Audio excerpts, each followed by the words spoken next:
Olá, seja muito bem-vindo à nossa série sobre agricultura de precisão. Nessa série exclusiva, nós vamos falar sobre como a tecnologia está revolucionando a forma de produzir alimentos, de forma mais eficiente e sustentável. Eu sou Giovanni Dalpiva, gerente de produtos na Syngenta Digital, e estou aqui junto de Leonardo Viana, do time de portfólio da Syngenta Digital, e Guilherme Sanches, especialista em agricultura de precisão com mais de 15 anos de mercado. Sejam muito bem-vindos. Prazer ter vocês aqui.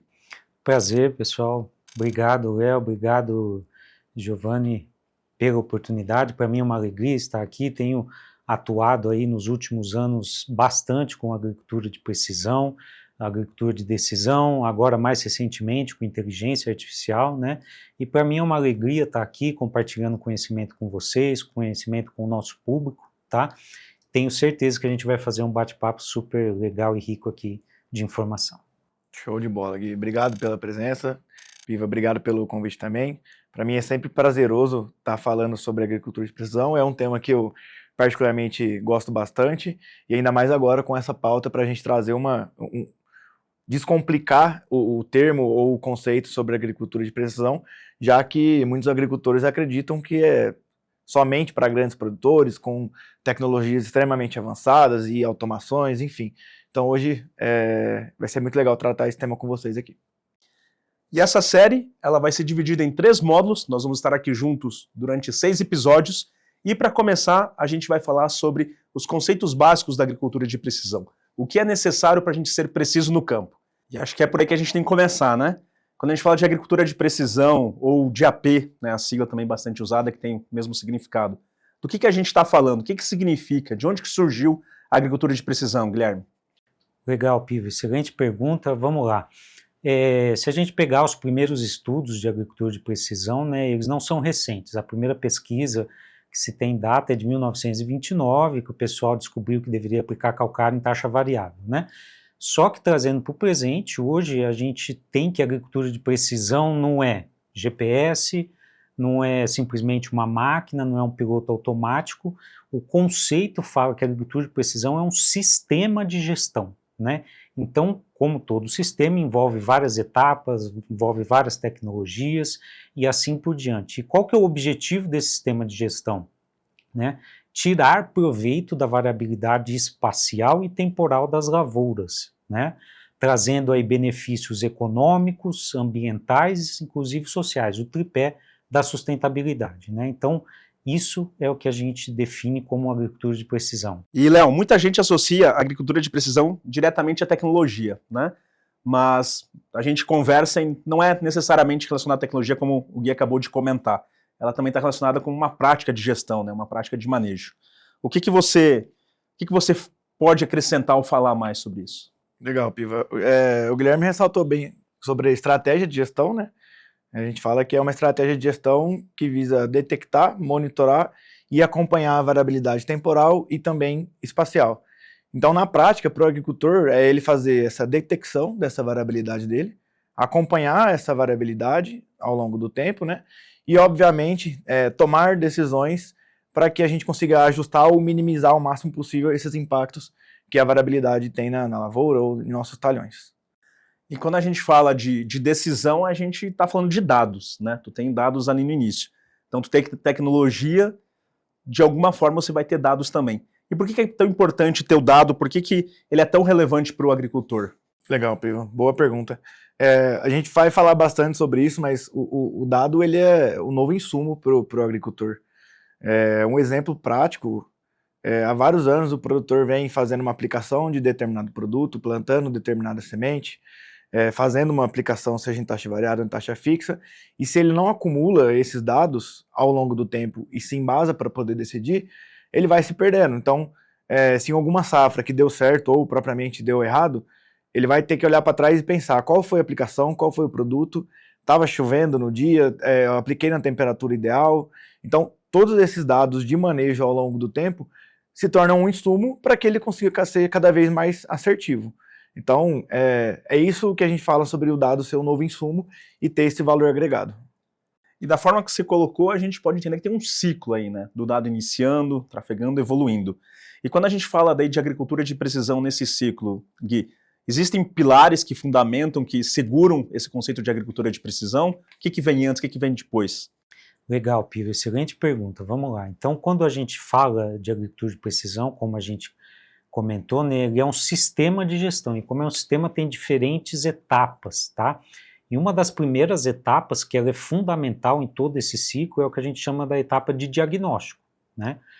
Fazendo uma analogia bem simples aqui, quando a gente vai num médico, ele não faz uma receita, ele não toma uma decisão, se ele não tem ali um diagnóstico a meu respeito, se ele não faz, às vezes, um exame clínico meu, né? Então, isso é um dado para o médico, e para nós aqui na agricultura de precisão é a mesma coisa, a gente precisa ter esse diagnóstico muito bem definido, dados muito bem coletados e de qualidade, tá?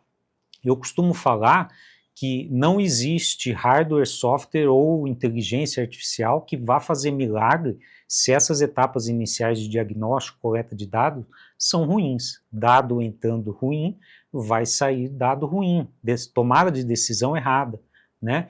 Então, essa é uma das primeiras etapas que eu acho fundamental, que é a etapa de diagnóstico, tá? Em segundo lugar, vem a questão de capacitação, de pessoas estarem capacitadas para gerenciarem todas essas etapas e esse sistema da agricultura de precisão, né?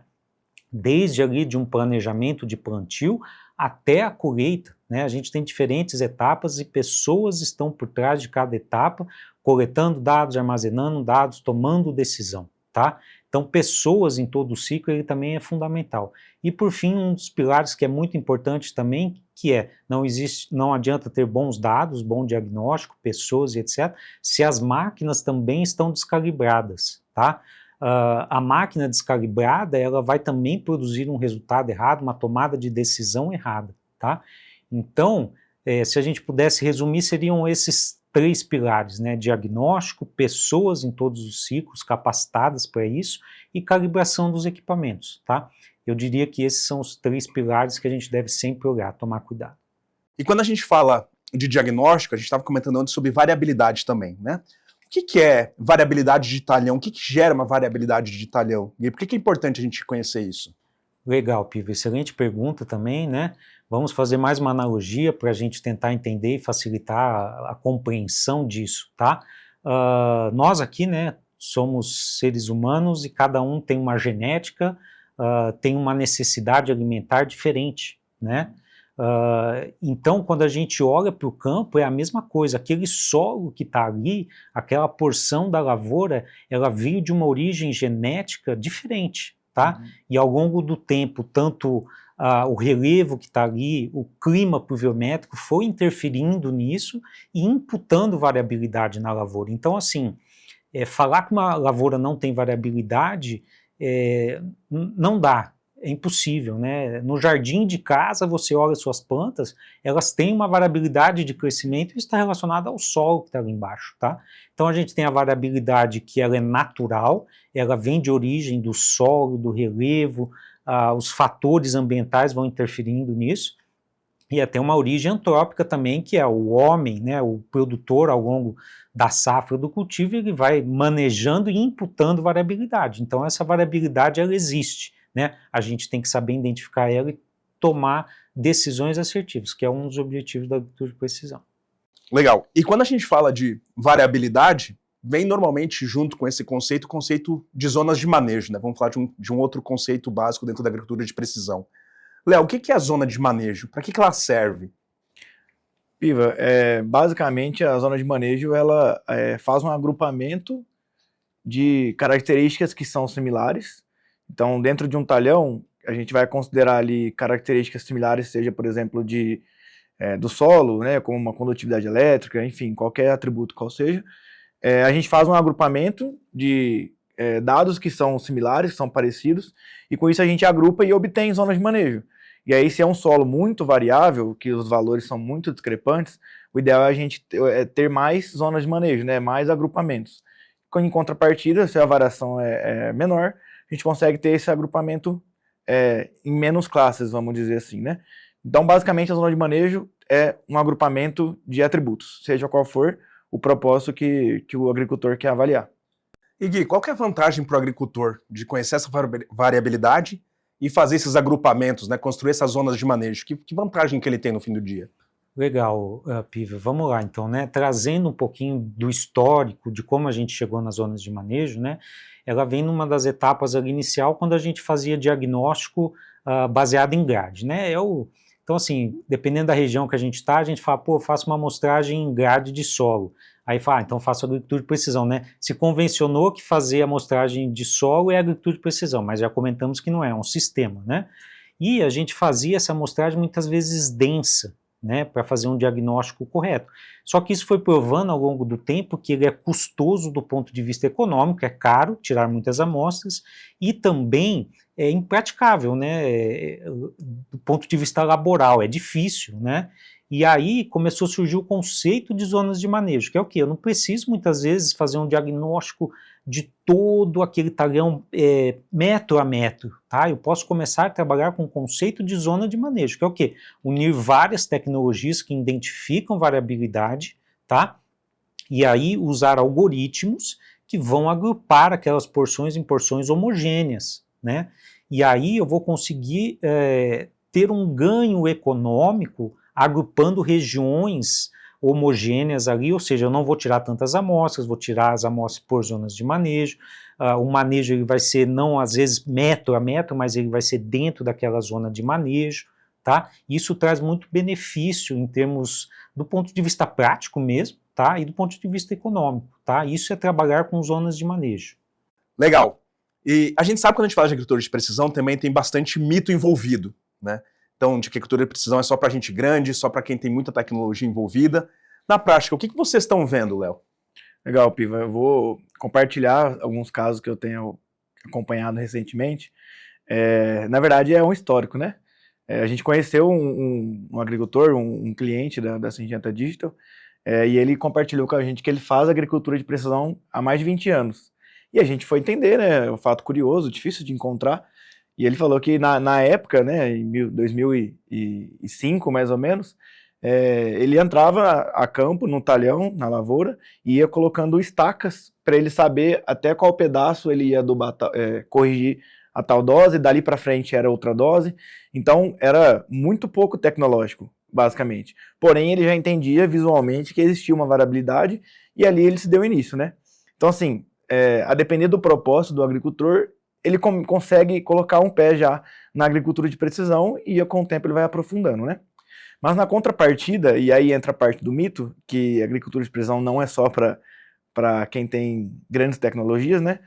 A gente tem cliente que tem máquinas altamente tecnológicas, por exemplo, com mais de 20 linhas de plantio, desligamento linha a linha e etc., só que ainda não fazem um plantio a taxa variada, ou seja, ainda não manejam um plantio pensando na variabilidade do solo.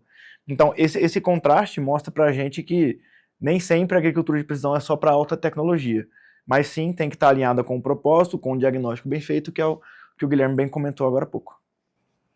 Excelente, assim, fazendo um gancho com o que o Léo comentou, né? Esse é um dos grandes mitos, né, que existe nesse universo. A agricultura de precisão precisa ter máquinas, precisa ter muitos softwares, muito hardwares e etc. Não. Se a gente pegar o conceito de fato que é um sistema de gestão, eu preciso entender cada etapa para que eu tire proveito da variabilidade. E aí, hoje, olhando para os diferentes tamanhos de produtores, né, se eu pego o produtor pequeno, muitas vezes ele tem conhecimento daquela variabilidade, igual o Léo comentou. Né? Ele enxerga porque aquilo está na capacidade dele de manejar aquela área, ele já está ali há muito tempo, ele está vendo que determinada porção do sítio dele, do campo, do talhão dele produz mais e outro menos, né? Então isso já está meio que intrínseco na cabeça do produtor, e muitas vezes ele não consegue enxergar, e aí a tecnologia vem para ajudar ele a ver com dados, né, que existe variabilidade. Só que, por outro lado, a gente tem o grande produtor, tá? O grande produtor, ele já tem muita área, muita terra, e ele não consegue saber que diferentes áreas estão produzindo mais ou menos. Ele não consegue humanamente tomar decisão e enxergar isso. E aí a tecnologia mostra para ele isso, né, que tem de fato variabilidade em grandes áreas, e ele precisa tomar uma decisão baseada nisso. Então a AP, ela é tanto para o pequeno quanto para o grande, tá? E a tecnologia, ela está aí para mostrar essa variabilidade, e o próximo passo que a gente tem que dar é, não adianta só enxergar a variabilidade, eu preciso tomar uma decisão baseada nessa variabilidade espacial, tá? Que é um dos grandes próximos saltos da AP, que é a agricultura de precisão, de decisão. De decisão. E para a gente fechar esse primeiro episódio, queria fazer uma provocação aqui, escutar de vocês. E se o dado ele fosse visto, como a gente falou aqui, como o novo insumo, o que muda no dia a dia do agricultor? O que muda na percepção dele, olhar o dado como insumo? Legal, Piva. Quando a gente para para pensar, o insumo hoje ele compõe grande parte do custo de produção do agricultor.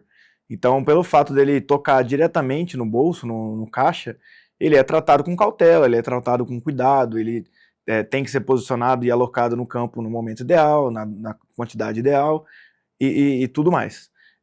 Quando a gente olha para o dado, e a gente fala que o dado é um novo insumo, e ele tem esse potencial de ser um novo insumo, é esperado que o agricultor trate esse dado como um insumo, como algo que realmente gera valor, que possa impactar na sua produção nos próximos anos, e que ele considere esse dado ou esse insumo para se planejar e tomar as decisões para o futuro. Excelente, Léo. E eu acrescentaria assim, o insumo, como você bem disse, ele está ali, ele está saindo do bolso do produtor, ele consegue ver todo ano aquilo, porque se ele puxar o extrato do banco dele, da conta PJ dele, ele vê lá, ó, aqui eu gastei tanto com insumo, né? Só que a gente tem que começar a olhar isso para o dado também, e esse dado tem que estar armazenado, por quê? Porque ele precisa enxergar que o dado também que ele está armazenando, analisando e tomando as decisões dele, está gerando ganhos lá na frente, né? Porque hoje, às vezes, ele produz mais, né? Obviamente o clima ajudou e etc, mas às vezes ele produz mais e ele não sabe por que ele produziu mais. Por quê? Porque ele não tem o dado armazenado, ele não tem o histórico, né? Então o dado ele tem que ser visto como um insumo de fato, porque se ele tiver isso bem armazenado, ele vai conseguir enxergar, e as ferramentas estão aí para isso, tá? Acho que a inteligência artificial, ela traz um grande benefício disso, de analisar e mostrar isso, que é o quê? Quais decisões de manejo você tomou que fizeram com que você produzisse mais? Vamos pegar anos climatológicos iguais, algum dado vai justificar a produção a mais, tá? E aí ele vai começar a ver, pô, isso está me gerando valor, né? Então um dado ele tem que ser visto como esse insumo que vai trazer clareza para ele do que ele está ganhando ali. Ô Gui, então, só puxando mais um gancho, quando a gente ainda fala sobre a parte financeira da agricultura de precisão, né, e sobre o dado ter um valor agregado financeiramente, um exemplo legal é um controle de aplicação. Apesar de existir um custo de aplicação, se a gente não controla esse dado de todas as aplicações e avaliando a eficiência da aplicação, no final a gente não consegue saber qual foi o meu custo por talhão, o meu custo por produto, por manejo, que seja. Então, esse dado financeiro, no final das contas, ele também toca no bolso do produtor indiretamente, apesar de ter já o custo do produto propriamente dito, né? Exatamente. Muito legal. E assim a gente chega ao final do nosso primeiro episódio. Nesse episódio a gente falou sobre conceitos básicos de agricultura de precisão e sobre variabilidade, que é o coração da agricultura de precisão. Nos vemos no próximo episódio. Até lá!